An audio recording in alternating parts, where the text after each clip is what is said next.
Hello mga ka-dance, magandang gabi sa inyong lahat. Nandito po tayo sa West Prefecture Barbecue Izakaya dito sa Santiago City, Isabela. So, itry po natin kung Japanese style siya na yakiniku daw na izakaya. Itry natin dito sa amin, sa lugar namin kung masarap po ba siya. So, ay pasok po tayo mga ka-dance. Kasama ko ang mga kapatid ko. Ang kapatid ko, ang aking Junakis. 5 lang po kami kasi nga mahirap na pag marami kami, char. Sige, pakibisitahin natin ang kanilang wait lang mga ka-dors. So, andito ko ngayon sa, marami ng tao. Dumami ang tao. So, sa labas kami kakain mga ka-dors. Tingnan natin, pasok tayo. Ayan. Yan po siya, izakaya. Izakaya daw. Dito kami nakaupo.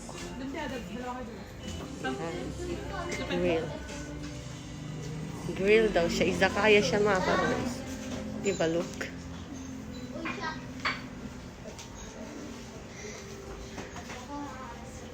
Dito kami sa labas kakain.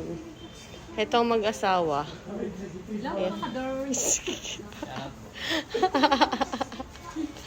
So, dun may naman din po sa loob. Pero dito na lang kami sa labas para mas ma-presko mga ka-dors.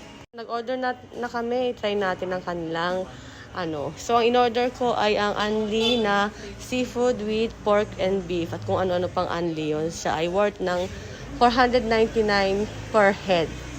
499 per head. So, 5 kami, 2,500 na sabihin natin ang na yan.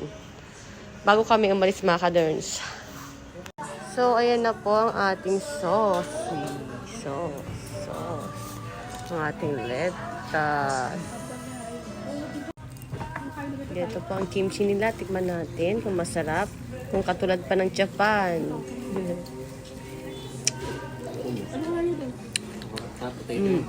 Hindi siya the same.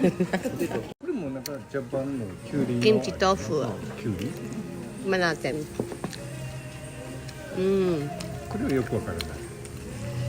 Magkaiba. So, ayan na.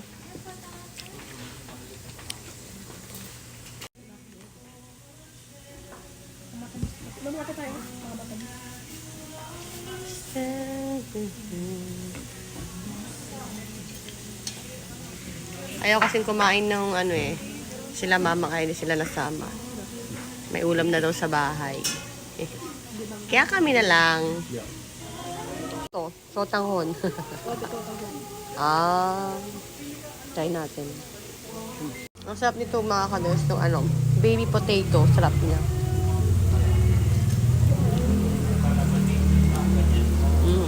Salad nila mga ka-dors, tignan din natin.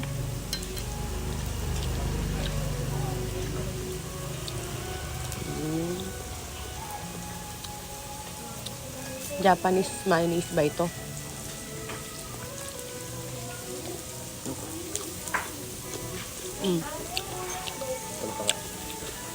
Okay.